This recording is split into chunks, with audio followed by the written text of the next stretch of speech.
नमस्कार, दो दूनी चार में आपका स्वागत है। मैं हूं विकास भदौरिया। आज हम ठीक 2 बजे आपके सामने 4 अलग अलग देश के हिस्सों से हाजिर हैं। दिल्ली, मुंबई, लखनऊ और पटना से हमारे 4 सहयोगी देश की 4 बड़ी खबरें आपके सामने रखेंगे। आज हम बात करेंगे रक्षा मंत्री राजनाथ सिंह की गुजरात के भुज एयरबेस पर पहुंचने के बाद वहां से भरी हुंकार और किस तरह से भारत रक्षा बजट में कई गुना इजाफा करने जा रहा है ताकि भारतीय सीमाओं पर जो चौकसी है, सुरक्षा है, उसको और ज़्यादा मजबूती दी जा सके। इस पूरी खबर को हम विस्तार से रखेंगे, लेकिन अगली खबर के लिए हम सबसे पहले चलते हैं रौनक कुकड़े के पास, मुंबई। धन्यवाद विकास। महाराष्ट्र से अगर बात करें तो महाराष्ट्र से आज सबसे बड़ी खबर जो हम दर्शकों तक पहुंचाने जा रहे हैं वो ये है कि शिवसेना यूबीटी के सांसद संजय राउत जो जेल में कुछ दिनों तक कैद थे, उन्होंने अपनी जेल की यादों को लेकर एक किताब लिखी है जिसका विमोचन कल शरद पवार और जावेद अख्तर के हस्ते होना है। लेकिन उसके पहले इस किताब की एक्सक्लूसिव कॉपी हमारे रिपोर्टर जितेंद्र दीक्षित के पास मौजूद है और इसमें कई सनसनीखेज खुलासे संजय राउत की तरफ से किए गए हैं जो महाराष्ट्र और देश की राजनीति पर बड़ा असर डाल सकते हैं। तो इसमें क्या कुछ बड़ी बातें कही गई है ये हम समझने की कोशिश करेंगे। अब आगे की जानकारी के लिए चलते हैं पंकज झा के पास, उत्तर प्रदेश। समाजवादी पार्टी के सीनियर नेता राम गोपाल यादव के बयान पर मचा है सियासी घमासान। राम गोपाल यादव ने भारतीय सेना के अफसरों पर जाति सूचक टिप्पणी की थी। इसके बाद उनकी सफाई भी आई है, लेकिन इस पूरे मामले में पार्टी के अध्यक्ष अखिलेश यादव अब तक खामोश हैं। बीजेपी ने राम गोपाल यादव से माफी की मांग की है और विश्व हिंदू परिषद उनके खिलाफ एफआईआर लिखाने के लिए पुलिस थाने भी पहुंच गई है। इस पर हम विस्तार से बात करेंगे। समाजवादी पार्टी के प्रवक्ता भी हमारे साथ होंगे। आगे की खबरों के लिए चलते हैं पटना, प्रभाकर के पास। धन्यवाद पंकज। और हम बात करेंगे बिहार में आज राहुल गांधी के लगातार हो रहे बिहार दौरे की और उनके उमड़ते हुए दलित प्रेम की। उस उमड़ते हुए दलित प्रेम ने महागठबंधन के राजद की मुश्किलें बढ़ा दी है। माना जा रहा है कि ये कांग्रेस की एक दबाव की रणनीति है जिसके चलते वो ज़्यादा से ज़्यादा सीट बिहार से ले पाएँ।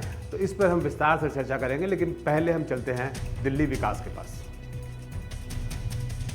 बहुत बहुत शुक्रिया प्रभाकर आपका। तो खबर अब आपके सामने विस्तार से रखने की शुरुआत करते हैं। आज हम रक्षा मंत्री राजनाथ सिंह के गुजरात के भुज दौरे की बात करेंगे। भुज एयरबेस गुजरात का महत्वपूर्ण एयरबेस है और पाकिस्तान की फ्रंट लाइन से सटा हुआ एयरबेस है। ये सीधे सीधे पाकिस्तान के सिंध वाले इलाके को यहाँ से कंट्रोल करता है। भुज एयरबेस पर आज देश के रक्षा मंत्री राजनाथ सिंह पहुंचे और वहां जाकर उन्होंने जवानों से मुलाकात की। इस मौके पर पाकिस्तान को लताड़ते हुए राजनाथ सिंह ने कहा कि ऑपरेशन सिंदूर अभी खत्म नहीं हुआ है। वार्निंग दी है सीधे तौर पर कि ऑपरेशन सिंदूर खत्म नहीं हुआ है, इसलिए हिमाकत मत करना। ये ट्रेलर है, पूरी पिक्चर अभी बाकी है। मतलब साफ है कि अगर पाकिस्तान ने आगे से गुस्ताखी करने की कोशिश की, अगर उसने भारत को आतंक से दहलाने की कोशिश की या उसने सीमा पार से किसी भी तरह की हरकत भारत के खिलाफ करने की कोशिश की, तो ये ट्रेलर था ऑपरेशन सिंदूर का जो पहला हिस्सा था।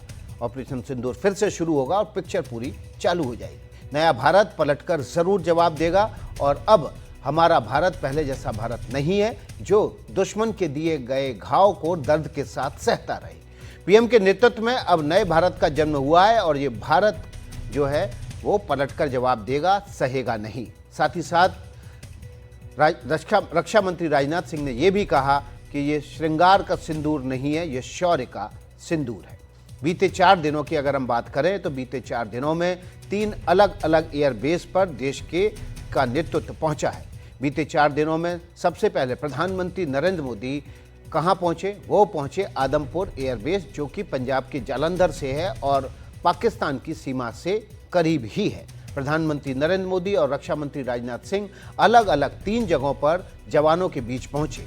आज राजनाथ सिंह गुजरात के भुज एयरबेस पहुंचे हैं तो उन्होंने जवानों के साथ मुलाकात की और इससे पहले वो कल श्रीनगर पहुंचे थे। श्रीनगर पहुंचकर भी उन्होंने जवानों से बातचीत की थी, अधिकारियों जवानों से मुलाकात की थी। रक्षा मंत्री ने घाटी में सेना की कमान संभालने वाले चिनार कॉर्प्स के मुख्यालय का भी दौरा किया था। पहलगांव आतंकी हमले और ऑपरेशन सिंदूर के बाद ये राजनाथ सिंह का पहला जम्मू कश्मीर दौरा था। इससे पहले 13 मई को प्रधानमंत्री नरेंद्र मोदी ने पंजाब के आदमपुर एयरबेस पहुंचकर वायुसेना के जवानों से मुलाकात की थी और उनका हौसला बढ़ाया था। यहाँ की तस्वीरें पाकिस्तान के झूठ को बेनकाब करने के लिए भी काफ़ी थीं, क्योंकि इन तस्वीरों में प्रधानमंत्री नरेंद्र मोदी के पीछे न केवल मिग खड़ा हुआ दिखाई दे रहा था, बल्कि S-400 जो एयर डिफेंस सिस्टम है वो भी सीना ताने खड़ा था। और पाकिस्तान ने जालंधर के इस आदमपुर एयरबेस के बारे में अंतर्राष्ट्रीय मीडिया में ये फेक न्यूज़ फैलाई थी, ये झूठ फैलाया था कि उसने आदमपुर एयरबेस पर S-400 को तबाह कर दिया है और इस एयरबेस को ख़त्म कर दिया है। प्रधानमंत्री वहाँ पहुँचे, उन्होंने न केवल जवानों को संबोधित किया था आदमपुर में, बल्कि उन्होंने पूरी दुनिया को स्पष्ट संदेश दे दिया था कि पाकिस्तान किस तरह से झूठ की फैक्ट्री है। आदमपुर एयरबेस पर देश के प्रधानमंत्री पहुँचे, S-400 पीछे सीना ताने खड़ा था और उसी एयरबेस पर लड़ाकू विमान भी खड़े थे। तो झूठ को यहाँ से पाकिस्तान की बेनकाब किया। पाकिस्तान ने जिस सैटेलाइट की तस्वीरें जारी करके ये दावा किया था उसका भी झूठ बेनकाब हो गया। ऑपरेशन सिंदूर के बाद बड़े फैसले लेने की तैयारी कर रही है केंद्र सरकार। ये बड़े फैसले क्या हैं वो हम आपके सामने रख देते हैं। रक्षा बजट में बड़ा बदलाव हो सकता है। रक्षा बजट में अतिरिक्त आवंटन का प्रावधान किया जा सकता है। सूत्रों के हवाले से ये खबर आई है। सेनाओं के जरूरी खरीद फरोख्त का प्रावधान भी इसके जरिए किया जा सकता है। सूत्रों के मुताबिक नए हथियार, गोला बारूद की खरीद और तकनीक पर यह पैसा खर्च किया जाएगा। 50,000 करोड़ के इस अतिरिक्त रक्षा प्रावधान के जरिए दुश्मन को भी ये संदेश दिया जाएगा कि किसी भी तरह से वो भारत की तरफ आंख उठाने की हिम्मत ना करे।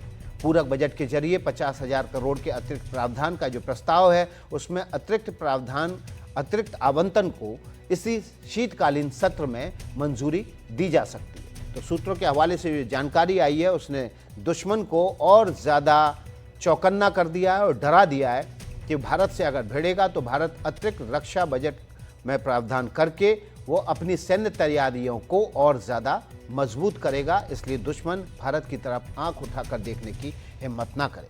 अब हम आपको बताते हैं कि इस रक्षा बजट के जरिए और इस रक्षा बजट से पहले जो पिछले 10 साल का जो रक्षा बजट था उसमें कैसे भारत ने अपने रक्षा बजट को कई गुना बढ़ाया है। ऑपरेशन सिंदूर के असर की बात कर लेते हैं। साथ ही साथ रक्षा बजट में अतिरिक्त आवंटन, नए हथियार और गोला बारूद की खरीद, सेना की ज़रूरत, ज़रूरी खरीद के लिए प्रावधान, रिसर्च डेवलपमेंट के लिए प्रावधान की योजना इस पूरक बजट के जरिए की जाएगी। पूरक बजट के तहत 50,000 करोड़ का जो अतिरिक्त प्रावधान है उसको शीतकालीन सत्र में मंजूरी दी जाएगी। और 10 साल में जो रक्षा बजट है वो कैसे बढ़ा ये हम आपके सामने रख देते हैं। देखिए, पिछले 10 साल में भारत के रक्षा बजट में रिकॉर्ड बढ़ोतरी हुई है। इस साल रक्षा बजट का रिकॉर्ड 6.81 लाख करोड़ किया गया है। इस साल कुल बजट जो था वो 13.45% है। कुल बजट का 13.45% है रक्षा बजट। मोदी सरकार के आने के बाद करीब 3 गुना रक्षा बजट में इजाफा किया गया है। 2014-15 में 2.29 लाख करोड़ था रक्षा बजट और इसको बढ़ाकर 6.81 लाख करोड़ तक मोदी सरकार पिछले 10 साल में लेकर आई है। अतिरिक्त आवंटन से 7 लाख करोड़ जो हैं वो रक्षा बजट में जोड़े गए हैं। किसी दूसरे मंत्रालय के से रक्षा बजट, ये किसी भी दूसरे मंत्रालय के बजट से जो रक्षा बजट है वो अधिक ही है। मोदी सरकार ने इस रक्षा बजट में जो रिकॉर्ड बढ़ोतरी की है वो हम आपके सामने एक एक करके रख देते हैं। देखिए, 2014-15 में 2,29,000 करोड़ था रक्षा बजट। 2015-16 में 2,46,000 करोड़ हुआ बजट और यहाँ पर जो वृद्धि हुई वो तकरीबन 23 लाख करोड़ की हुई। 2016-17 की बात करें तो बढ़ाकर ये बजट 3,40,000 करोड़ कर दिया गया और यहाँ पर सीधे सीधे तकरीबन 90 लाख करोड़ की बढ़ोतरी जो बजट के प्रावधान थे उसमें की गई। 2017-18 की बात करें तो ये 3,40,000 करोड़ से बढ़ाकर 3,59,000 करोड़ बढ़ा दिया तक कर दिया गया और यहाँ पर 59 लाख करोड़ की बढ़ोतरी सीधे सीधे तौर पर हुई। 2018-19 में 4,04,000 करोड़ की बढ़ोतरी हुई और ये बढ़ोतरी तकरीबन 50,000 करोड़ के आसपास थी। 2019-20 की बात करें तो 4,31,000 करोड़ की बढ़ोतरी हुई और ये 2020-21 में बढ़कर 4,71,000 करोड़ हो गया। रक्षा बजट में 2021-22 में भी बढ़ोतरी जारी रही और ये बढ़कर 4,78,000 करोड़ हो गया, जबकि 2022-23 में इसमें फिर से बढ़ोतरी हुई और तकरीबन 50,000 करोड़ की बढ़ोतरी फिर दर्ज की गई और 5,25,000 करोड़ ये हो गया। 2023-24 में 5,93,000 करोड़ हुआ, बजट बढ़कर और तकरीबन 70,000 करोड़ की बढ़ोतरी फिर दर्ज की गई। और 2024-25 की बात करें तो रक्षा बजट बढ़कर 5,93,000 करोड़ से 6,21,000 करोड़ हो गया और तकरीबन यहाँ पर जो रक्षा बजट था वो 28,00,000 करोड़ रुपए, 28,000 करोड़ रुपए की इसमें सीधे तौर पर इजाफा हुआ। 2025-26 में ये बढ़कर 6,81,000 करोड़ हो गया, यहाँ पर 60,000 करोड़ की बढ़ोतरी दर्ज की गई और अब अतिरिक्त प्रावधान भी अगर जोड़ दिया जाए इसमें तो ये बढ़कर जो है वो 7 लाख के ऊपर चला जाएगा, 7,30,000 करोड़ के ऊपर 2025-26 का रक्षा बजट चला जाएगा। हालांकि शीतकालीन सत्र में इसको मंजूरी मिलनी है, लेकिन ये देखना होगा कि अगर ये मंजूरी 50,000 करोड़ ही रहती है, इससे ज़्यादा कम के आसपास भारत सरकार इसका प्रावधान करती है।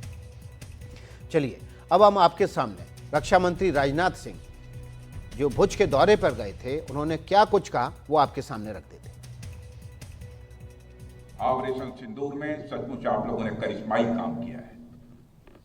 भारत का मस्तक सारी दुनिया में आपने ऊंचा किया है, इसलिए मैं आप सबके बीच आया हूं। इसलिए ऑपरेशन सिंदूर के दौरान जो हमारे सैनिक अथवा हमारे सिविलियंस जो ही शहीद हुए हैं, सबको मैं नमन करता हूं और जो हमारे बहादुर जवान घायल हुए हैं उनके शीघ्र स्वस्थ होने की भी मैं ईश्वर से मैं कामना करता हूं। आप जानते हैं कि हमारे देश की मजबूत भुजा भुज में आप सबके बीच आकर मुझे स्वाभाविक रूप से गौरव की अनुभूति हो रही है और यह भुज 1965 में पाकिस्तान के खिलाफ हमारी जीत का भी साक्षी रहा है और यह भुज 1971 में पाकिस्तान के खिलाफ हमारी जीत का भी यह साक्षी रहा है और आज एक बार फिर यह भुज पाकिस्तान के खिलाफ हमारी जीत का साक्षी बना है।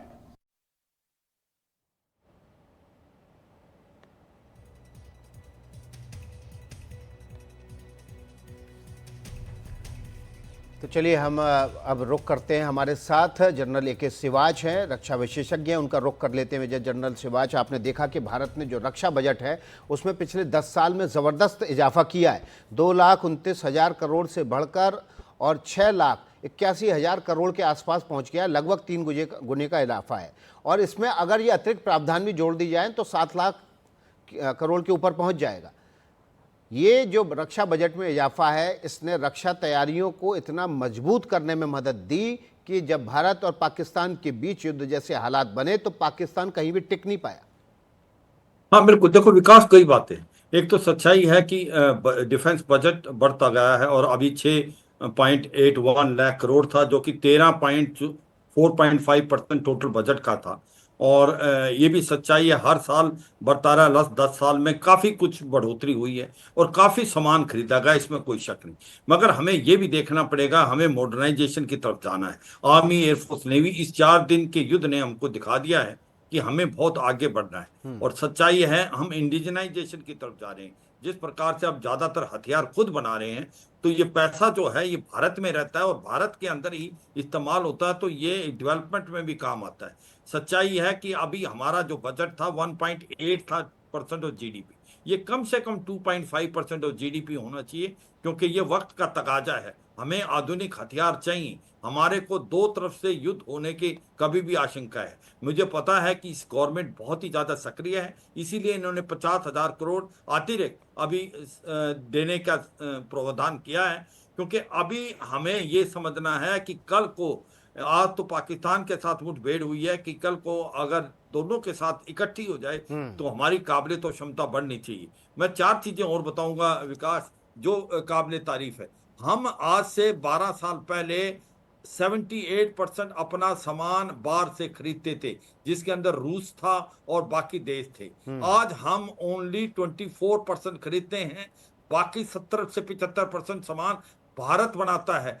किसी ने विश्वास भी नहीं होगा, किसी ने सपना भी नहीं सोचा कि भारत एयरक्राफ्ट कैरियर भी बना सकता है। हमने आईएनएस विक्रांत बनाया, हम सबमरीन बना रहे, हम एयरक्राफ्ट तेजस मार्क 1 है, हमने आरटी गन बना दी है जो कि एक प्रकार से धनुष है, ATAGS एडवांस टोर्ड आरटी गन सिस्टम है, हमने जो है मिसाइलें बना दी, हमने जो आप देखें एक प्रकार से आकाश जो अभी आपके सामने मिसाइल है वो काबिल तारीफ है, जो कि ग्राउंड टू एयर, जिसने बहुत ही अच्छा रोल प्ले किया मल्टी एयर डिफेंस सिस्टम में, उसकी डिमांड बहुत है। नाग है, ब्रह्मोस मिसाइल जो वर्ल्ड की सबसे अच्छी क्रूज मिसाइल प्रूव हुई है, उसके 18 देशों के अभी डिमांड आ गई अभी 2 दिन में, क्योंकि उसने जो करके दिखाया, पाकिस्तान की कमर तोड़ दी। जो 11 फ्रंट लाइन उनकी एयरफील्ड थी उनको तबाह कर दिया। आप देखें सरगोदा से लेके स्कार्दू ले जकोबाबाद, रहीमा कमान, और आपका स्पेशली जो भौलोरी में तो अवैक्स को भी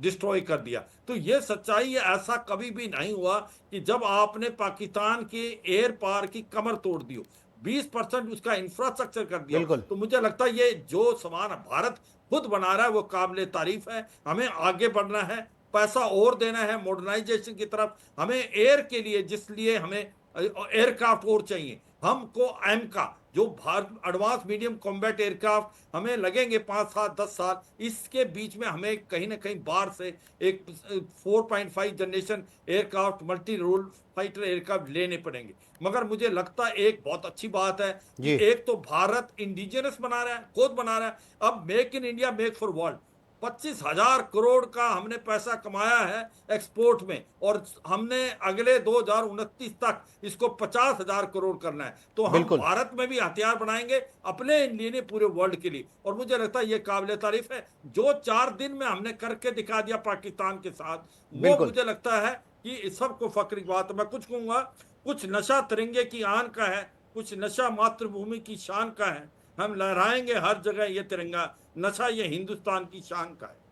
बहुत बहुत शुक्रिया मेजर जनरल श्रीवास साहब आपका। तो किस तरह से भारत के रक्षा बजट ने भारत की रक्षा तैयारियों को मजबूती दी है वो बता रहे थे। और देखिए हम आपके सामने अब रख देते हैं स्वदेशी का दम, किस तरह से भारत ने अपनी रक्षा बजट के जरिए स्वदेशी का एक एम्पायर खड़ा कर दिया है। ब्रह्मोस दुनिया की सबसे तेज क्रूज मिसाइल है, 290 से 800 किलोमीटर प्रति घंटे की रफ्तार से उड़ती है और ज़मीन, समुद्र और हवा से तीनों जगह से लॉन्च किया जा सकता है। आकाश मिसाइल सिस्टम क्रूज मिसाइलों को मार गिराने की क्षमता रखता है, 88% सिंगल शॉट सक्सेस रेट है इसका, और राजन रडार के साथ ये 64 लक्ष्यों को एक साथ ट्रैक कर सकता है। कामकाजी ड्रोन स्काई स्ट्राइकर 5 घंटे तक हवा में रहकर सटीक हमला करता है, 100 किलोमीटर इसकी रेंज है, छिपकर लक्ष्य पर हमला करने इसकी ताकत है, और AI आधारित नेविगेशन और रडार से ये बचाव करता है। Dhanush artillery gun system Bofors FH-77B का स्वदेशी संस्करण है और पहाड़ी इलाकों में बेहद कारगर है।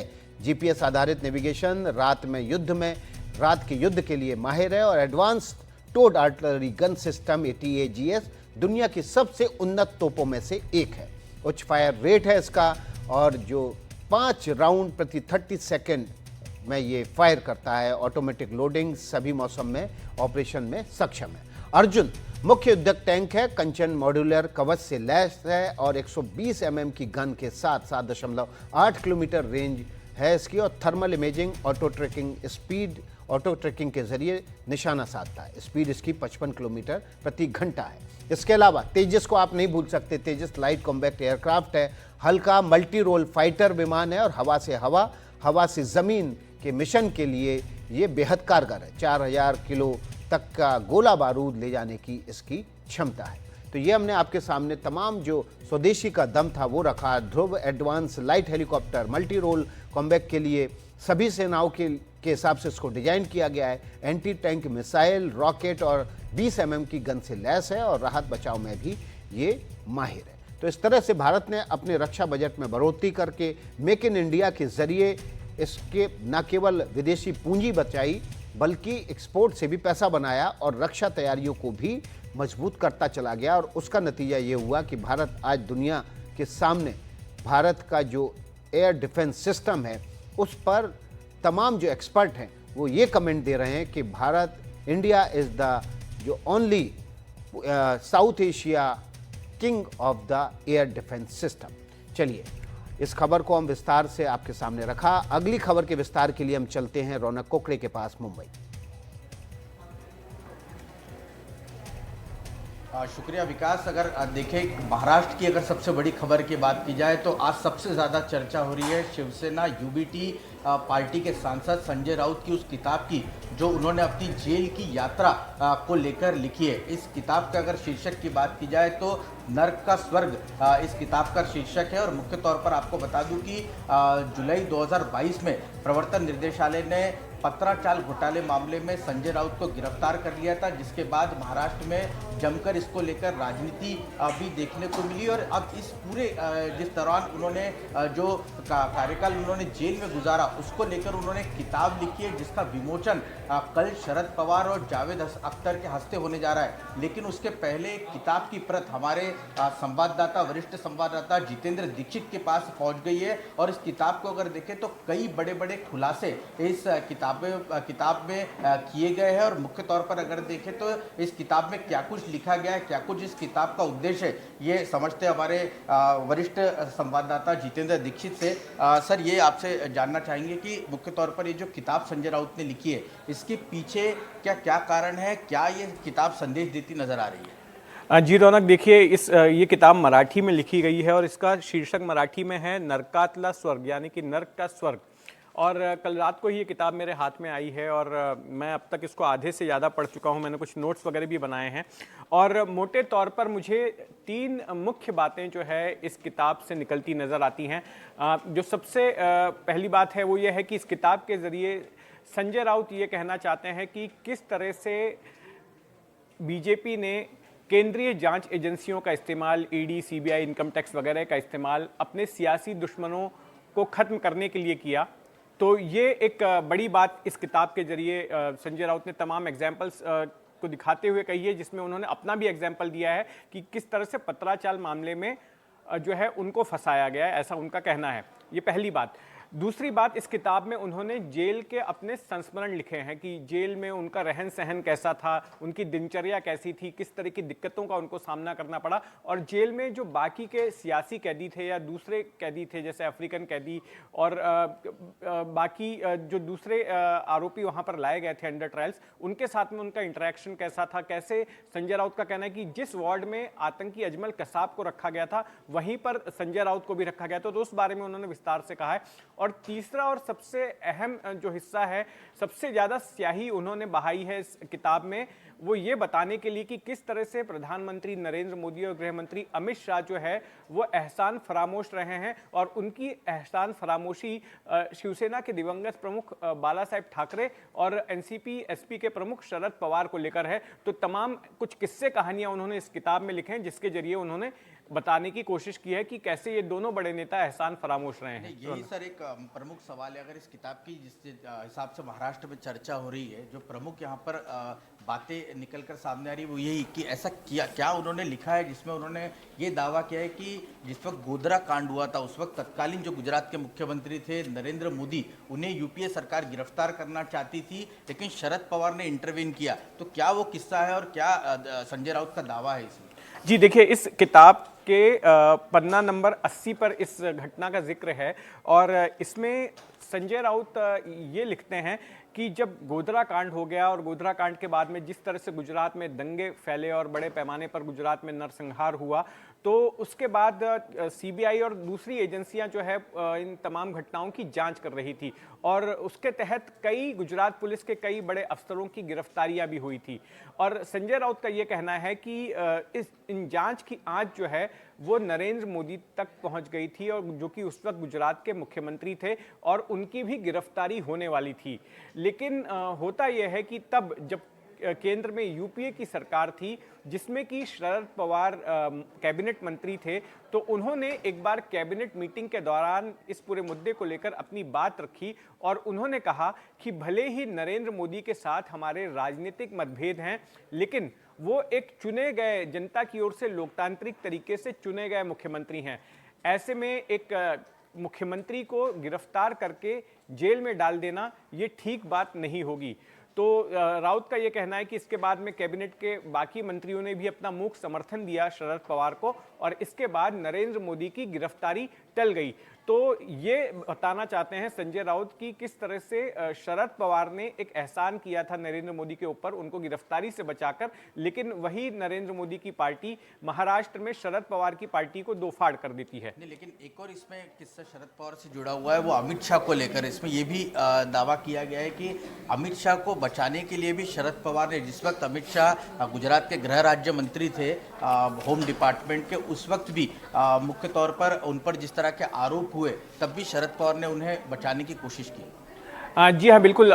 इसी कड़ी में एक और घटना का जिक्र जो है संजय राउत ने अपनी किताब में किया है, और उसमें ये बताया गया है कि अमित शाह जो है एक मर्डर केस में फंस गए थे, उसमें आरोपी बनाए गए थे, उनको तड़ीपार कर दिया गया था।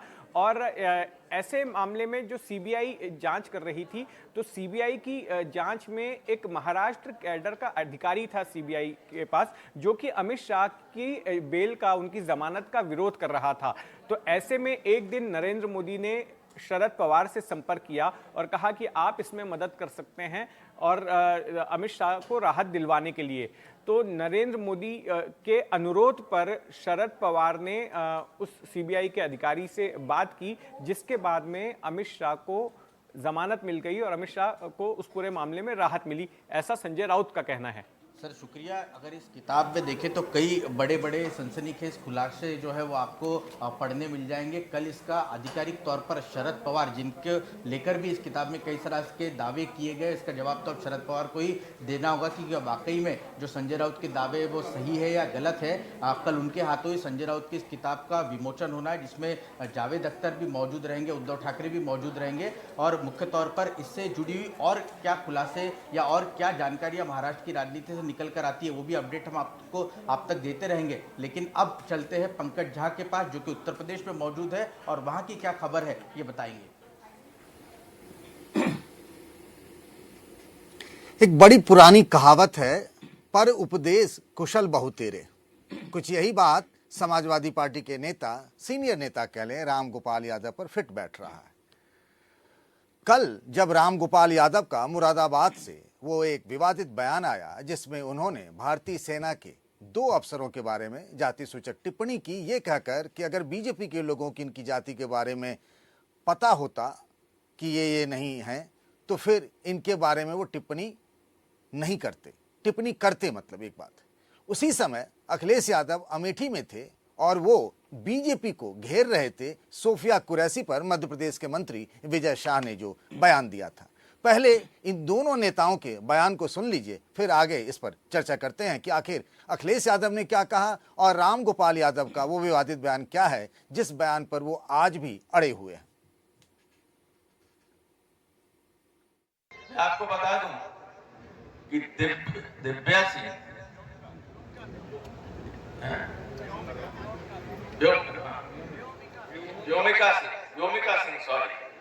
व्योमिका सिंह हरियाणा की जाकर कर्नल सूफिया कुरैशी के बारे में जो कहा भारतीय जनता पार्टी, ये भारतीय जनता पार्टी का यही चाल चरित्र चेहरा है। और अगर इनका चाल चरित्र चेहरा देखना है तो अपने व्हाट्सएप पे भी आपने देख लिया होगा, बलिया और बिहार का चाल चरित्र चेहरा। अब हम और क्या कहें आपको। और ये जो मंत्री और भारतीय जनता पार्टी के नेता हैं, कोई पहली बार इस तरह व्यवहार नहीं कर रहे हैं। यही भारतीय जनता पार्टी का असली नारी बंधन है। ये वो लोग हैं जो नारी का अपमान करते हैं। सोफिया कुरैशी पर मध्य प्रदेश के मंत्री विजय शाह के विवादित बयान को लेकर बीजेपी सवालों के घेरे में थी। हर तरफ से डिमांड ये हो रही थी कि विजय शाह को मंत्री पद से बर्खास्त किया जाए।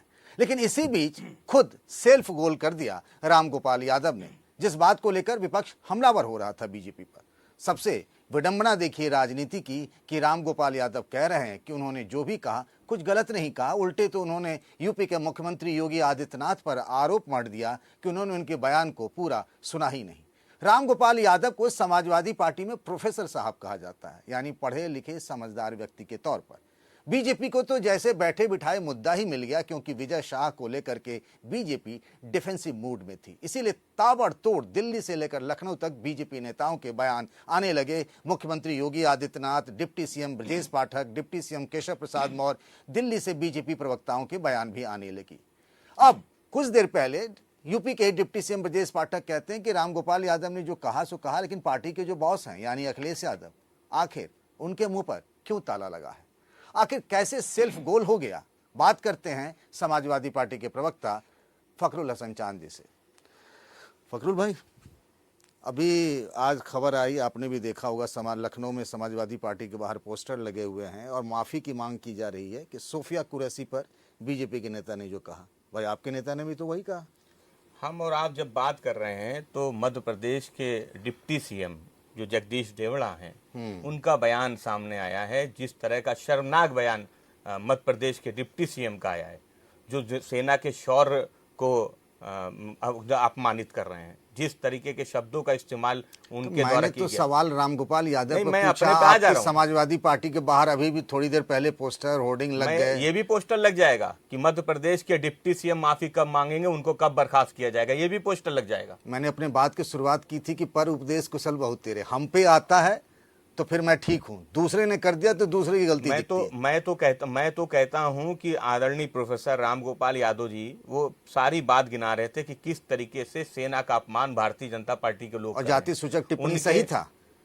देखिए, अपनी बात को उन्होंने अपनी सफाई दी है। प्रोफेसर साहब ने अपने बयान को कहा है कि मेरा कहने का बिल्कुल भाव वो नहीं था जिस भाव को भारतीय जनता पार्टी पेश कर रही है। हम सबका सम्मान करते हैं, सभी जातियों का सम्मान करते हैं। और प्रोफेसर साहब इस बात को भी कह रहे थे कि देश की सेना में सभी धर्मों के मानने वाले लोग हैं, सभी जातियों के मानने वाले लोग हैं, लेकिन इस अनेकता में एकता है। हमारी देश की सेना, उन्होंने क्या कहा कि ये पीडीए की जीत है। क्या भारतीय सेना को इस तरीके से राजनीतिक फॉर्मूले के खांचे में ढाल देना चाहिए, उसमें फिट करना चाहिए? आप इसे सही मानते हैं? नहीं, मैं तो कहता हूं कि वो प्रोफेसर साहब के अगर पूरे बयान को देखा जाए तो वो एक बयान को गिनवा रहे थे। एक अधिकारी जो भारत की सरकार का सचिव है, वो जब आता है टीवी पर बयान देता है तो उसके परिवार के लिए क्या कहा जाता है? सब मान लिया, एक गलत दूसरे गलत को सही कैसे एक गलत कहाँ है? मैं तो उदाहरण आपको और दे रहा हूँ, और बता देता हूँ। 3 गलत है। नहीं, और बता देता हूँ। शहीद पत्नी, उसके लिए किन शब्दों का इस्तेमाल किया गया? एक मुकदमा किसी ने कराया हो, बताइए। और मध्य प्रदेश के मंत्री के खिलाफ भी मुकदमा माननीय उच्च न्यायालय के आदेश के बाद हुआ। और अभी थोड़ी देर पहले कुछ लोग मुरादाबाद के सिविल लाइंस पुलिस थाने पहुंचे हैं रामगोपाल यादव के खिलाफ राष्ट्रद्रोह का मुकदमा कराने। वो भारतीय जनता पार्टी से जुड़े हुए लोग हैं, राजनीतिक लोग हैं। अगर वो देश को मानने वाले लोग होते, देश की सेना को मानने वाले लोग हैं, तो मध्य प्रदेश के मंत्री के खिलाफ पहले मुकदमा कराए, मध्य प्रदेश के उप मुख्यमंत्री के खिलाफ मुकदमा कराए। और सोशल मीडिया पे जिस तरीके की भाषा का इस्तेमाल भारतीय जनता पार्टी के लोगों ने किया है, उनके खिलाफ मुकदमा कराए। मतलब आपको रत्ती भर अफसोस नहीं है कि जो उन्होंने कहा, जिस तरीके से जाति सूचक टिप्पणी की, रत्ती भर आपको लगता नहीं है कि वो गलत था? मतलब जो कहा सही कहा? नहीं, देखिए, मैं फिर कह रहा हूं कि उनका भाव वो नहीं था। वो जिन शब्दों का इस्तेमाल हुआ, मैं मानता हूं कि कुछ शब्दों को चुनने में गलती हो सकती है, लेकिन उनका भाव बिल्कुल गलत नहीं था। वो किसी का अपमान नहीं करना चाहते थे। तो समाजवादी पार्टी समझती कि प्रोफेसर साहब वो ऊपर से नीचे तक भारतीय जनता पार्टी के उन नेताओं के बयानों को गिनवा रहे थे कि किस तरह से देश की सेना जब वहां लड़ के आ रही थी, पाकिस्तान में आतंकी ठिकानों को नष्ट करके आ रही थी। लगता कि बेहतर होता जैसे विजय शाह ने गलती की, कोर्ट ने भी, हाई कोर्ट, सुप्रीम कोर्ट ने भी उन्हें फटकार लगाई, उनके खिलाफ मुकदमा भी दर्ज हो गया है, उन्होंने माफी मांगी बिना शर्त, तो रामगोपाल जी को भी कह देना चाहिए था कि भाई मेरा कहने का मतलब ये था, मुझसे गलती हो गई। उन्होंने तो मीडिया पे फोड़ दिया कि मीडिया वाले हमारी बात को तोड़ मरोड़ कर पेश कर रहे हैं। नहीं, तो जो आदरणीय प्रोफेसर साहब का बयान है, वो अपनी सफाई में आज सुबह भी एक पोस्ट की है, अपना बयान जारी किया है। तो मैं कहता हूं, मैं तो इस बात को कहता हूं कि जिन उनका भाव बिल्कुल वो नहीं था जिन भावों के साथ भारतीय जनता पार्टी या मीडिया में उन खबरों को प्रसारित किया जा रहा है। समाजवादी पार्टी सबका सम्मान करती है, सेना का सम्मान करती है, सेना के शौर्य और पराक्रम को सलाम करती है, सभी जातियों का, सभी धर्मों के मानने वालों का सम्मान करती है। हमारा भाव कभी ऐसा नहीं होता है कि हम किसी को अपमानित करना चाहते। तो समाजवादी पार्टी भारतीय सेना के शौर्य और पराक्रम और उसकी पराकाष्ठा का मान सम्मान करती है, लेकिन उन्हीं सेना के अफसरों में अपनी सुविधा की राजनीति के हिसाब से जाति भी ढूंढ लेती, और ये राजनीति की विडंबना है। इसी के साथ हम चलते हैं पटना अपने सहयोगी प्रभाकर के पास। धन्यवाद पंकज भाई। हम बात कर रहे हैं बिहार में राहुल गांधी के सक्रिय होने की। हम बात कर रहे हैं पिछले 5 महीने में 4 दौरे की, और जो सारे के सारे जो दौरे हैं राहुल गांधी के, वो दलितों के आसपास घूम रहे हैं, दलित राजनीति के आसपास मंडरा रहे हैं। इससे क्या भाजपा की नींद उड़ी हुई है या उनके घटक दल खासकर जो राजद है वो परेशान है? क्योंकि राहुल गांधी जो है वो एक तरीके से कोऑर्डिनेटेड एफर्ट नहीं कर रहे हैं ग्राउंड पे। अगर आप बात करें राजद की, आप बात करें कांग्रेस की, तो दोनों पार्टियां आपको ज़मीन पे दलितों पे डोरे डालते हुए दिखेंगी। जो जानकार हैं उनका मानना है कि ये कांग्रेस की एक कवायद है सीटों के लिए दबाव बनाने के लिए राजद पर। खासकर पिछले बार अगर 2020 की आप बात करें तो 2020 में 70 सीटों पे कांग्रेस ने चुनाव लड़ा था। 70 में 19 सीटें कांग्रेस ने अपने खाते में की थी, यानी कि बहुत ही पुअर, बहुत ही बुरा स्ट्राइक रेशियो था। और राजद इस बार उतनी सीटें देने के मूड में दिखती नहीं है। उसका मानना है, राजद का मानना है कि अगर पिछले बार कांग्रेस ने अपना स्ट्राइक रेट अच्छा किया होता तो शायद वो सरकार में होते, पिछले बार राजद की यहाँ सरकार होती। और इसी कारण से कांग्रेस जो है वो खासा एक्टिव दिख रही है ग्राउंड पे। और जो 2 सबसे बड़ा तबका है वोटरों का, चाहे वो दलित हो और ईबीसी हो, उसी के आसपास वो लगातार घेरा बनाए हुए हैं। इसी पे हम विस्तार से चर्चा के लिए अमिताभ तिवारी हमारे साथ जुड़ रहे हैं, जो पॉलिटिकल एनालिस्ट हैं, देश के जाने माने नाम हैं, और राजनीतिक पार्टियां कैसे बिहेव करती हैं, किन मुद्दों पे बिहेव करती हैं, इसी के ये खासे एक्सपर्ट हैं। तो अमिताभ भाई, बहुत बहुत स्वागत है आपका एनडीटीवी के इस खास शो में। पहली शुरुआत जो है वो राहुल गांधी के दौरे से। अमिताभ भाई, ये लगातार जो है, ये जितनी बार भी यहाँ आ रहे हैं, हम देख रहे हैं कि उनका जो भी दौरा है वो सीधा का सीधा जो है वो दलितों के आसपास घूम रहा है। तो आपको लगता है कि इससे बीजेपी ज़्यादा परेशान होगी या जो राजद है, जो उनके सहयोगी दल हैं, उनकी भी नींद उड़ेगी इससे? ये देखिए, इसमें 2 बातें हैं। एक है कि महागठबंधन को अगर ये चुनाव जीतना है तो कहीं ना कहीं ईबीसी और दलित वोट बैंक, इन दोनों वोट बैंक्स में उसे सेंध मारनी पड़ेगी। अगर आपको 2020 का आंकड़ा बताऊं तो 40% सपोर्ट एनडीए को, 25% महागठबंधन को और 35% अदर्स को दलित का सपोर्ट मिला था। उस वक्त एलजेपी अलग से लड़ रही थी। लेकिन 2024 के लोकसभा चुनाव में एनडीए को दुसाध पासी समाज और अदर एससी समाज में 19 और 18% का लॉस झेलना पड़ा था, और वहीं इंडिया ब्लॉक का 28 से 29% इन दोनों समाज में बढ़ा था। तो कहीं ना कहीं एमजीबी और कांग्रेस आरजेडी दोनों को दिख रहा है कि दलित समाज का वोट लिए बिना अब ये चुनाव जीता नहीं जा सकता। अब बात आती है कि अंदरूनी जो इश्यूज चल रहे हैं आरजेडी और कांग्रेस के बीच। अब हम सबको पता है कि कांग्रेस पार्टी का जो स्ट्राइक रेट था 2020 के चुनाव में वो 30% से भी कम था। अगर वो सिर्फ 10 सीटें और जीतती तो महागठबंधन की सरकार बनती। 70 सीटों पर पिछली बार वो चुनाव लड़ी थी, और आरजेडी इस बार उन्हें 40 से 50 सीटों से ज़्यादा देने के मूड में नहीं है। तो इसलिए हम देख रहे हैं कि कांग्रेस पार्टी अपने आप को एक मजबूत पार्टी दिखाने का एक जो परसेप्शन है वो शो कर रही है यहाँ पर। पहले एक जी बिल्कुल, वही मेरा सवाल भी अमिताभ वही था आपसे कि क्या ये वोटरों को, जब हम बात करते हैं दलित वोटर या ईबीसी वोटर, उनको जीतने की कवायद है कि सिर्फ और सिर्फ जो है ज़्यादा से ज़्यादा सीटों की संख्या उनके खाते में आ जाए, उसके लिए इतनी जद्दोजहद की जा रही है कांग्रेस की तरफ से? देखिए, दोनों ही बातें हैं, और अभी आप इसको पॉस्चरिंग भी कह सकते हैं, क्योंकि आरजेडी और कांग्रेस के बीच में अभी हमने देखा है कि कहीं ना कहीं ये भी न्यूज़ है कि कांग्रेस पार्टी तेजस्वी को एज ए सीएम फेस लेकर के चुनाव में नहीं जाना चाहती। तो कहीं ना कहीं सीएम फेस और सीट डिस्ट्रीब्यूशन दोनों के ऊपर आरजेडी और कांग्रेस में तनातनी है। तो कांग्रेस पार्टी को ये आगाज है कि हमारी सीटों का इस बार कम, या आरजेडी जो है उन्हें कम सीटें ऑफर कर सकती है, इसलिए वो दिखाना चाह रही है। हमने देखा कि अनएम्प्लॉयमेंट के खिलाफ एक यात्रा कन्हैया कुमार ने शुरू करी।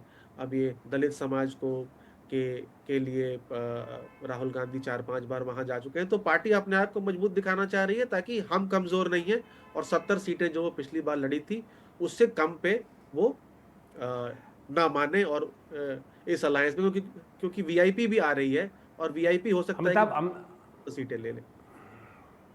जी बिल्कुल बिल्कुल, वीआईपी भी जो है वो ज़्यादा से ज़्यादा सीटें लेने की कोशिश करेंगे। अमिताभ, एक आखिरी सवाल आपसे, ये जो ईबीसी और दलित वोटों की जो कवायद है जिसमें दोनों ही खेमे लगे हुए हैं, और हमने देखा भी कि लोकसभा में कैसे उन्होंने संख्या बल को इधर से उधर कर दिया, जो संख्या थी वो एनडीए और इंडिया अलायंस की संख्या को इन्होंने शिफ्ट कर दिया ईबीसी और जो दलित वोटर्स हैं।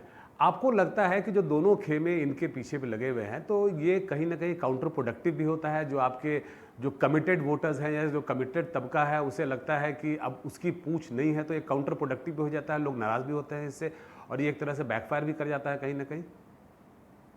अब देखिए, अगर महागठबंधन की बात करें तो उनका कोर वोट मुस्लिम यादव समाज वोट है। अब मुस्लिम समाज वोट मोस्टली एमजीबी के साथ है, उसमें उतना काउंटर प्रोडक्टिव हो नहीं सकता है। हाँ, यादव समाज और ईबीसी के बीच एक तनातनी वहाँ एक सोसाइटी में है, तो अगर आप ज़्यादा ईबीसी समाज का वोट लेने की कोशिश करेंगे तो हो सकता है कि यादव समाज का वोट आपसे छिड़क सकता है। लेकिन वहाँ भी क्योंकि यादव समाज के सबसे बड़े लीडर तेजस्वी यादव और लालू यादव परिवार है, तो वहाँ भी महागठबंधन को लगता है कि ये लो रिस्क स्ट्रैटेजी है, इसमें यादव समाज का वोट जो है वो लार्जली इनके पास ही रहेगा, और थोड़ा बहुत भी अगर ईबीसी वोट में सेंध मार पाए तो हो सकता है कि उन्हें ये इस चुनाव में फ़ायदा हो जाए। हालांकि ईबीसी और दलित दोनों समाज जो है वो हिस्टोरिकली बीजेपी को और जेडीयू को यानी एनडीए को वोट वहाँ पर करते रही है। जी चलिए अमिताभ, बहुत बहुत धन्यवाद। तो कुल मिलाकर जो आपको कवायद दिख रही है, चाहे वो आप बात करें राहुल गांधी की या बात करें प्रधानमंत्री नरेंद्र मोदी की और या बीजेपी के और भी जो बड़े नेता हैं जिनका लगातार बिहार में दौरा हो रहा है, तो आप देखेंगे कि जो उनकी जो एफर्ट है, उनकी जो कवायद है वो दलित और ईबीसी वोटरों के पीछे है, ज़्यादा से ज़्यादा उनको अपने खेमे में करने की। क्योंकि पिछले लोकसभा चुनाव में हमने देखा कि कैसे उन लोगों ने संख्या बल जो है लोकसभा की, जहाँ तक बिहार की बात करें तो संख्या बल को इधर से उधर कर दिया, तो वो कवायद आपको आगे और भी देखने को मिलेगी। अब चलते हैं दिल्ली विकास के पास। प्रिया प्रभाकर, आपका तो देश के 4 कोनों से, दिल्ली, मुंबई, पटना और लखनऊ से हमारे सहयोगियों ने आपकी देश की महत्वपूर्ण खबरें आपके सामने रखी। अभी छोटा सा वक्त है ब्रेक का, ब्रेक के बाद फौरन हाजिर हो।